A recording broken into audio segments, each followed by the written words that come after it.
ओम शांति। আজকের মূল্য তারিখ 2/5/2021। अव्यक्त बाप दादा रिवाइज कोर्स 23/12/87। हेडिंग मनन शक्ति और मग्न स्थिति, मनन शक्ति और मग्न स्थिति। आज डबल ताजधारी, डबल राज्य अधिकारी बनाने वाले बाप विशेष अपने डबल विदेशी बच्चों से मिलन मनाने आए हैं।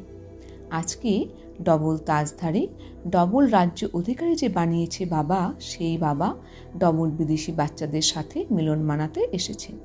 ডবল বিদেশি অর্থাৎ আমরা যারা এখানে এসে দেহের দ্বারা রোল প্লে করছি, আমাদের কাছে কিন্তু এটা বিদেশ।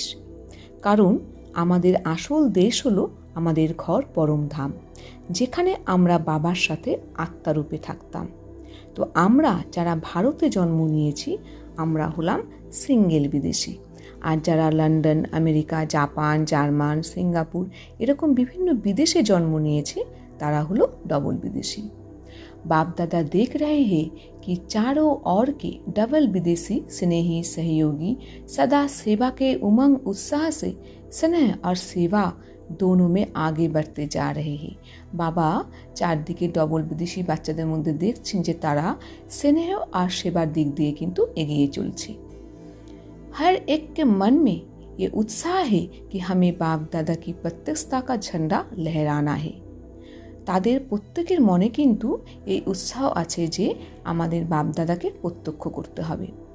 हर दिन उत्साह के कारण संगम युग का उत्साह प्रमाण अनुभव करते उठते जा रहे हैं, क्योंकि जहाँ हर समय उत्साह है, चाहे बाप दादा से याद द्वारा मिलन मनाने का, चाहे सेवा द्वारा प्रत्यक्ष फल प्राप्त होने के अनुभव के उत्साह में, दोनों उत्साह हर घड़ी हर दिन उत्सव का अनुभव कराते हैं।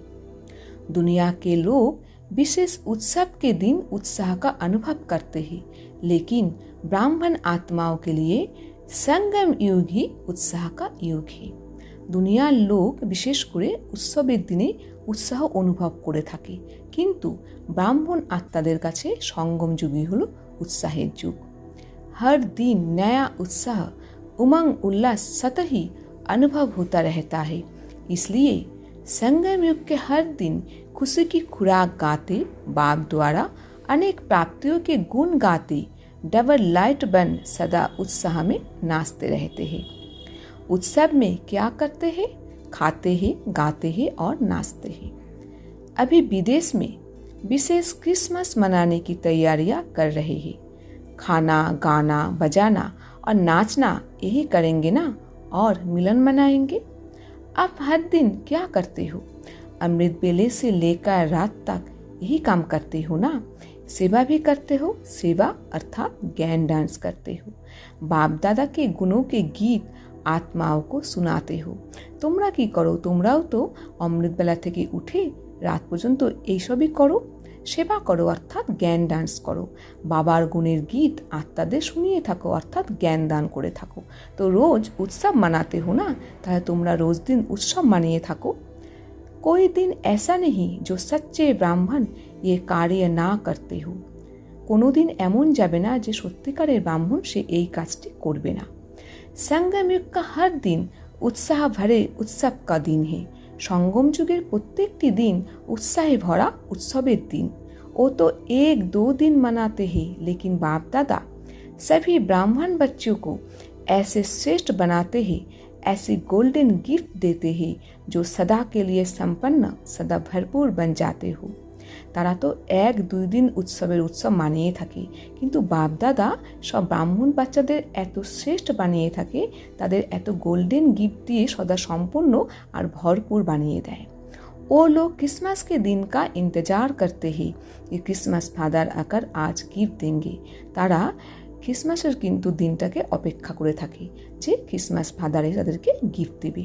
वो क्रिसमस फादर को याद करते हैं और आप क्रिसमस जैसा मीठा बनाने वाले बाप को याद करते हो, अर्थात আমরা শিব বাবাকে স্মরণ করে থাকি।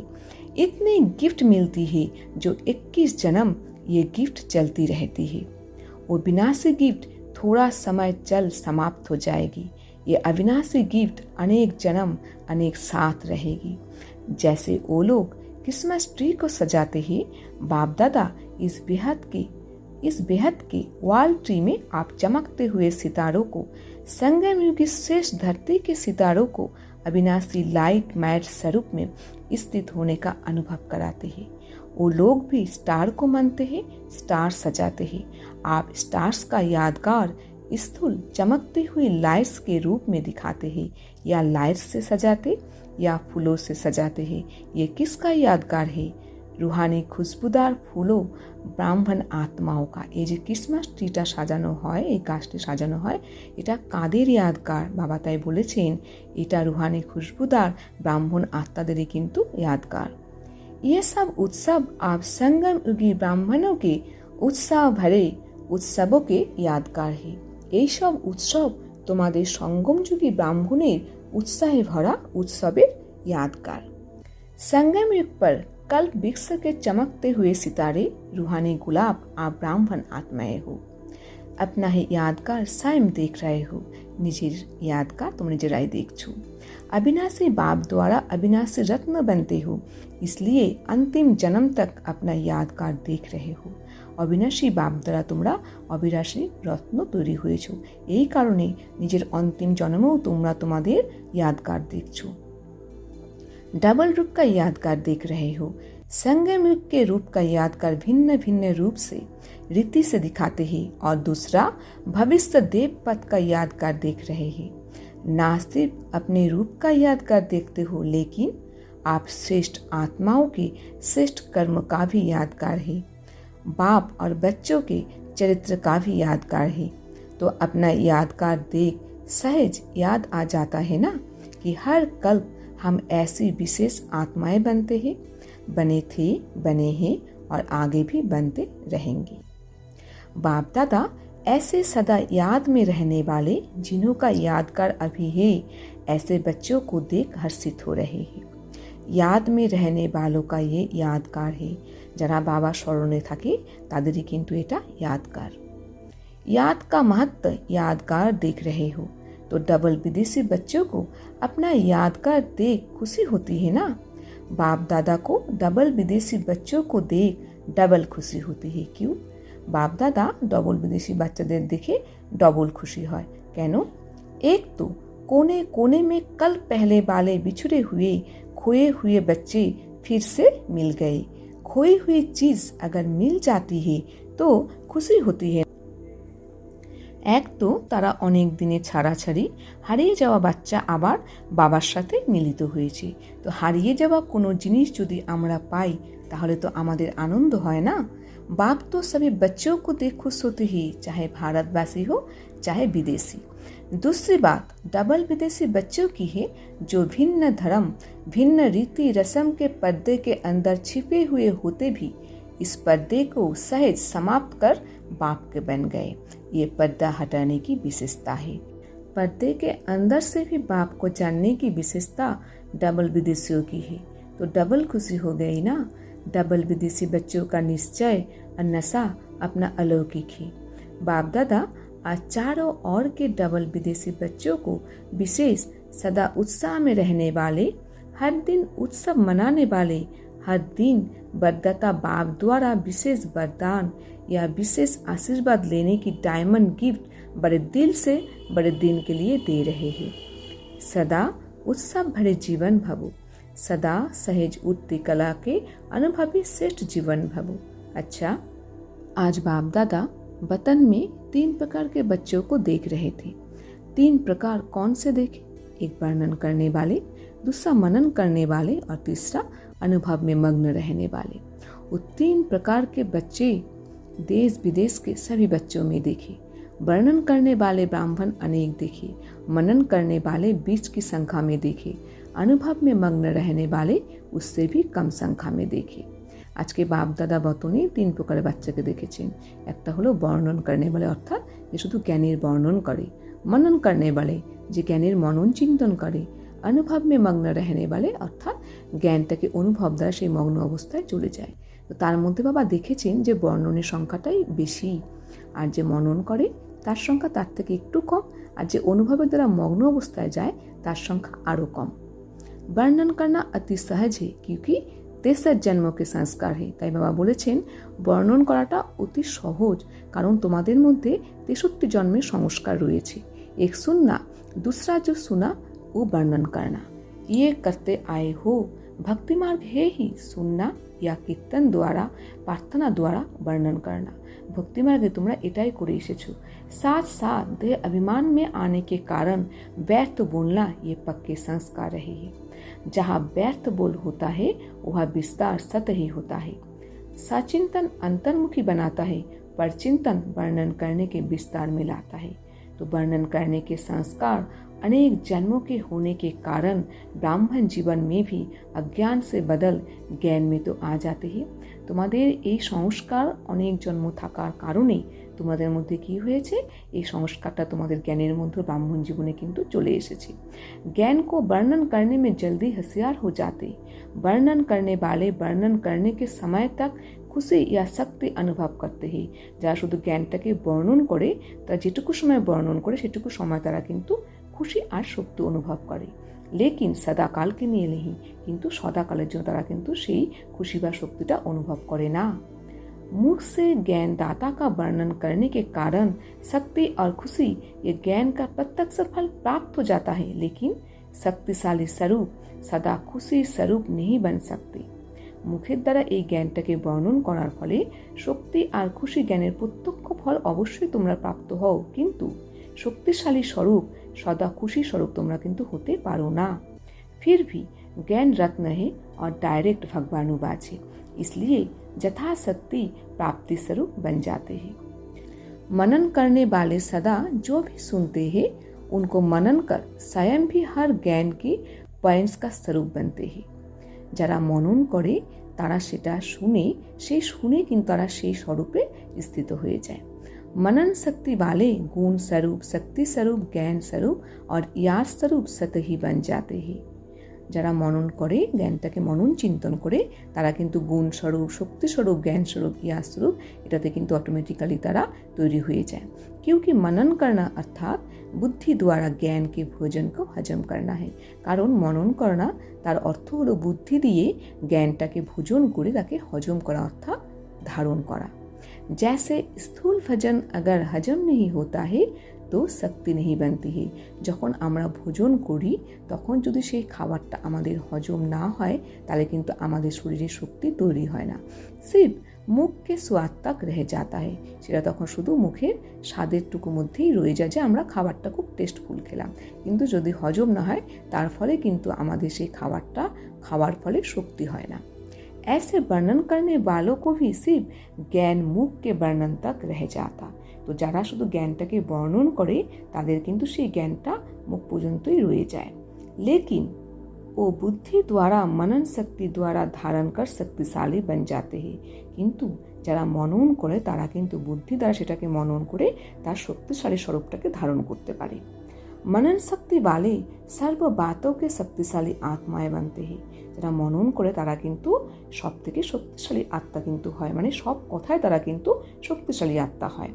मनन करने वाले सदा सचिंतन में बिजी रहने के कारण माया के अनेक विघ्न से सहज मुक्त हो जाते हैं, क्योंकि बुद्धि बिजी है। মনন যারা করে তারা কিন্তু সবসময় সচিন্তনে ব্যস্ত থাকার কারণে মায়ার অনেক বিঘ্ন থেকে সহজেই মুক্ত হয়ে যায়, কারণ তাদের বুদ্ধি ব্যস্ত থাকে। তো মায়া ভি বিজি কিনারা কর লেতি হে, তখন মায়াও তাদেরকে বিজি দেখে অর্থাৎ ব্যস্ত দেখে সাইড হয়ে যায়। दूसरी बात, मनन करने से शक्तिशाली बनने के कारण स्थिति कोई भी परिस्थिति में हार नहीं खिला सकती। দ্বিতীয়ত, মনন করার ফলে তোমরা এতটাই শক্তিশালী হয়ে যাও যে তোমাদের স্বস্থিতি থাকার কারণে কোনো পরিস্থিতি তোমাদের কিন্তু হার খাওয়াতে পারে না। তো মনন শক্তিওয়ালা অন্তর্মুখী সদা সুখী रहता है।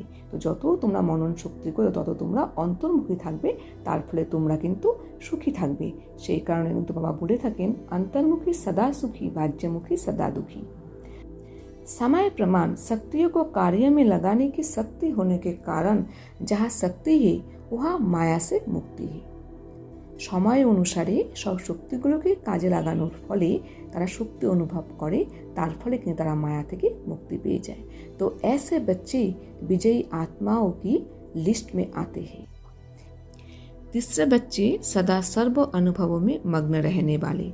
मनन करना ये सेकेंड स्टेज है, लेकिन मनन करते हुए मग्न रहना ये फार्स्ट स्टेज है। बाबा বলেছেন জ্ঞানটাকে মনন চিন্তন করা এটা হলো দ্বিতীয় স্টেজ, আর মনন করার সাথে সাথে সেই মগ্ন অবস্থায় চলে যাওয়া এটা হলো প্রথম স্টেজ। मग्न रहने वाले सतही निर्विघ्न तो रहते ही है, लेकिन उससे भी ऊंची विघ्न विनाशक स्थिति रहती है, अर्थात स्वयं निर्विघ्न बन औरों के भी বিঘ্ন বিনাশক বন সহযোগী बनते हैं। যারা মগ্ন অবস্থায় থাকে তারা তো সহজেই নির্বিঘ্ন স্থিতিতে থাকেই, তার থেকে উঁচু স্থিতিতে অর্থাৎ বিঘ্ন বিনাশক স্থিতিতে থাকে। অর্থাৎ তারা নির্বিঘ্ন হওয়ার সাথে সাথে অন্যকেও কিন্তু বিঘ্ন বিনাশক হয়ে তাদেরকে সহযোগী করতে পারে। অনুভব সবচেয়ে বড়তে বড়ে অথরিটি है। অনুভব হলো সবার থেকে বড় অথরিটি। अनुभव की अथॉरिटी से बाप समान मास्टर अलमाइटी अथॉरिटी की स्थिति का अनुभव करते हैं।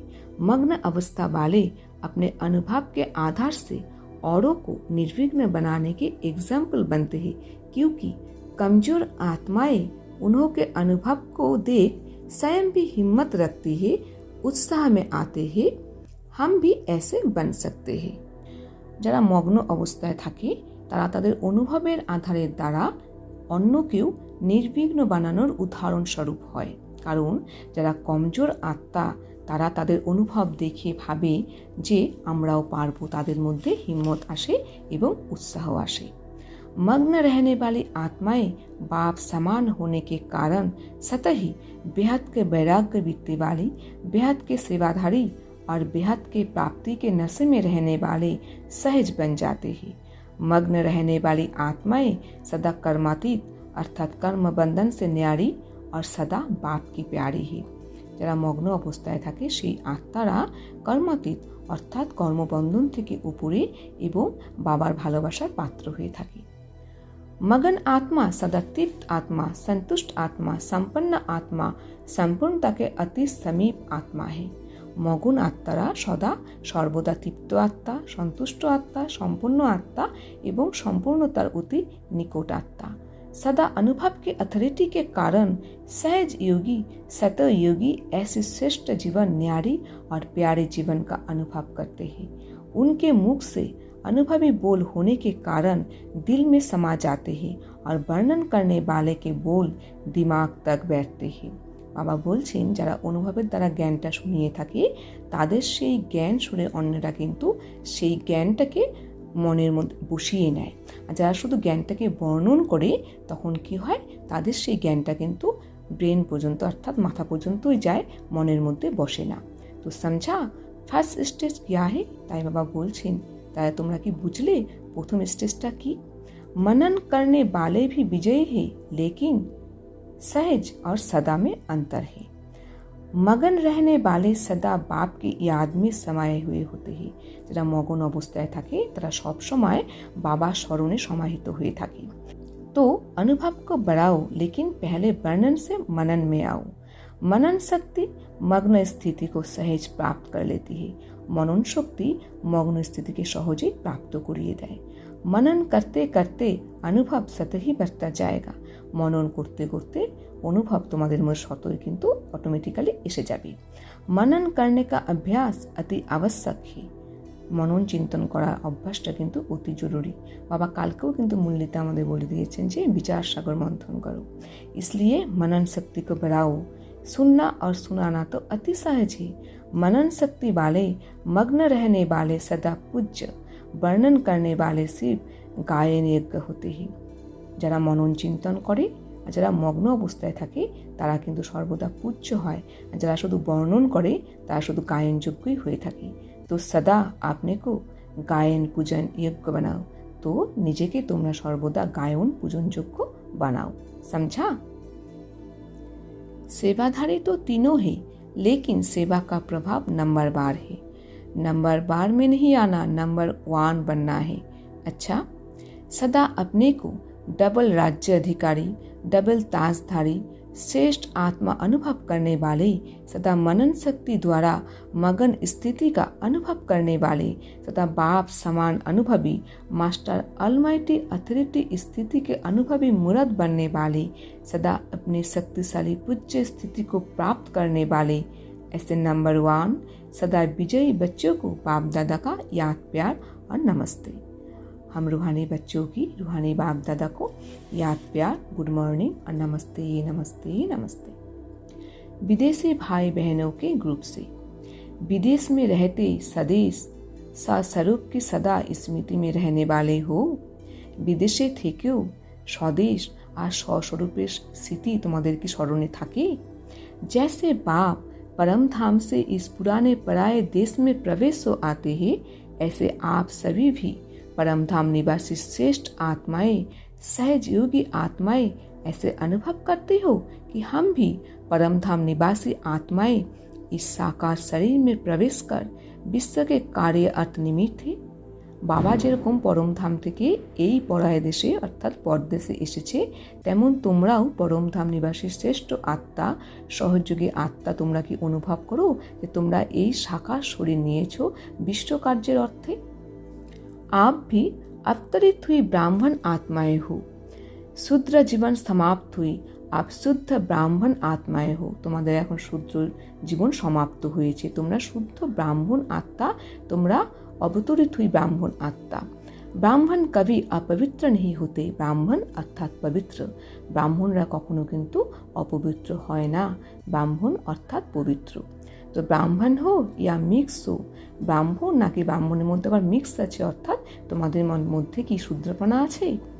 दोनों नाव में पाँव रखने वाले नहीं, एक ही नाव में दोनों पाँव रखने वाले। तो ब्राह्मण आत्माएं अवतरित आत्माएं हैं। ऐसे भी जो भी आत्माएं अवतार बनकर आई है, अवतार रूप से प्रसिद्ध है, वो किस लिए आती है? श्रेष्ठ परिवर्तन करने के लिए। तो आप अवतारों का काम क्या है? तुम्हारे अवतारेर काज की विश्व परिवर्तन करना, रात को दिन बनाना, नर्क को स्वर्ग बनाना। इतना बड़ा कार्य करने के लिए अवतरित हुए हो, अर्थात ब्राह्मण बने हो। বিশ্ব পরিবর্তন করা, রাতকে দিন বানানো আর নরককে স্বর্গ বানানো, এই সব কাজের জন্যই কিন্তু তোমরা অবতরিত হয়েছো, অর্থাৎ ব্রাহ্মণ হয়েছো। ये काम याद रहता है ना? এই কাজটা কি তোমাদের স্মরণে থাকে? लौकिक सर्विस भी किस लिए करते हो? इनकम भी कहाँ लगाने के लिए? सेंटर खोलने के लिए करते हो या लौकिक परिवार के लिए करते हो?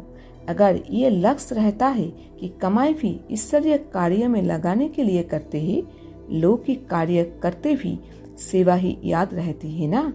और किसके डायरेक्शन से करते हो? जब बाप की श्रीमत पर मन करते हो तो जिसकी श्रीमत है वही याद आएगा ना? बाबार श्रीमत अनुसार तुम यदि कार्य करो ताकि तो तुम्हार स्मरणे आसबे ना। इसलिए बाबा कहते हैं लौकिक कार्य करते भी सदा अपने को ट्रस्टी समझो। তাই বাবা বলে থাকেন লৌকিক কার্য করার সময় তুমি নিজেকে ভাবো যে আমরা ट्रस्टी भी हो वो और वारिस भी हो। ट्रस्टी हो और बाबार उत्तराधिकारी हो। তোমরা चाहे कहाँ भी रहते हो, लौकिक मन से समर्पित हो तो वारिस हो। যেখানেই তোমরা থাকো যদি মন থেকে বাবার প্রতি সমর্পিত থাকো তাহলে তোমরা বাবার উত্তরাধিকারী। वारिस का अर्थ ये नहीं कि मधुबन में आकर रहो। लौकिक सेवा क्षेत्र पर रहते भी अगर मन से मेरापन नहीं है अर्थात समर्पित है तो वारिस है। तो सरेंडर हो या अभी कर्म बंधन के अंडर हो। तो बाबा जिज्ञासा করছেন তোমরা কি সমর্পিত নাকি এখনো কর্মবন্ধনের अंडरे আছো? जब मन से समर्पित हो गए तो समर्पित आत्मा को बंधन नहीं लगेगा, क्योंकि सरेंडर हो गए मना सभी बंधन को भी सरेंडर कर दिया। তোমরা যদি মন দ্বারা বাবার কাছে সমর্পিত হয়ে থাকো তাহলে তোমাদের কিন্তু কখনোই বন্ধন অনুভব হবে না। সব বন্ধন দ্বারাই তোমরা কিন্তু বাবার কাছে সমর্পিত হয়ে যাবে। अगर मन को कोई भी बंधन खींचता है तो समझो बंधन है। যদি মনকে কোনো বন্ধন টানে তাহলে তোমাদের বুঝতে হবে বন্ধন আছে। बाकी आता है और चला जाता है तो बंधन नहीं। तो हम अवतार है, ऊपर से आए हैं, ये सदा स्मृति में रखो। তোমরা সবসময় এটা স্মৃতিতে রাখো যে আমরা অবতরিত হয়েছি, উপর থেকে এসেছি। अवतार आत्माएं कभी शरीर के हिसाब किताब के बंधन में नहीं आएगी, विदेही बन करके कार्य करेगी। शरीर का आधार लेते ही लेकिन शरीर के बंधन में नहीं बंधती। तो ऐसे बने हो तो सदा अपने को शरीर के बंधन से न्यारा बनाने के लिए अवतार समझो। इस विधि से चलते रहो तो सदा बंधन मुक्त न्यारे और सदा बाप के प्यारे बन जाएंगे। বাবা বলেছেন যে নিজের শরীরের বন্ধন থেকে নিজেকে মুক্ত রাখার জন্য ভাবো যে আমরা অবতার, আমরা অবতরিত আত্মা। এই বিধি অনুসারে চললে তোমরা সর্বদা বন্ধনমুক্ত অনুভব করবে এবং বাবার ভালোবাসার মুখপাত্র হয়ে থাকবে। वरदान, अपनी विजय या सफलता को निश्चित समझकर सदा निश्चिंत रहने वाले निश्चय बुद्धि भवो।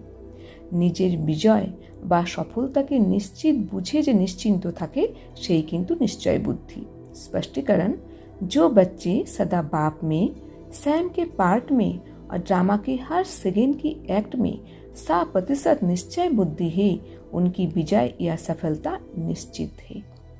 যে বাচ্চারা বাবার মধ্যে, নিজের পার্টের মধ্যে আর ড্রামার প্রত্যেকটি সেকেন্ডে যে অ্যাক্ট অর্থাৎ রোল হচ্ছে তাতে যদি তাদের 100% মানে 100% নিশ্চয় বুদ্ধি থাকে তবে তাদের কিন্তু বিজয় বা সফলতা নিশ্চিত।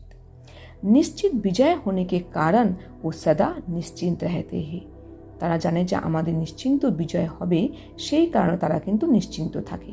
उनके चेहरे से चिंता की कोई भी रेखा दिखाई नहीं देगी। उनाদের চেহারার মধ্যে কিন্তু কোনো চিন্তার রেখা দেখা যাবে না। उन्हें सदा निश्चय रहता है कि ये कार्य या ये संकल्प सिद्ध हुआ ही पड़ा है। তাদের মধ্যে এই নিশ্চয় থাকে যে এই কাজ, এই সংকল্প হয়ে আছে অলরেডি। उन्हें कभी किसी बात में क्वेश्चन उठ नहीं सकता। उनाদের কোনো কথাতেই কিন্তু কোনো কোশ্চেন অর্থাৎ প্রশ্ন উঠে মনের মধ্যে আসবে না। স্লোগান, सुनने सुनाने में भावना और भाव को बदल देना ही वायुमंडल खराब करना है। শোনা এবং শোনানোর মধ্যে ভাবনা এবং ভাবকে পরিবর্তিত করে দেওয়াই বায়ুমণ্ডলকে খারাপ করা। ওম শান্তি।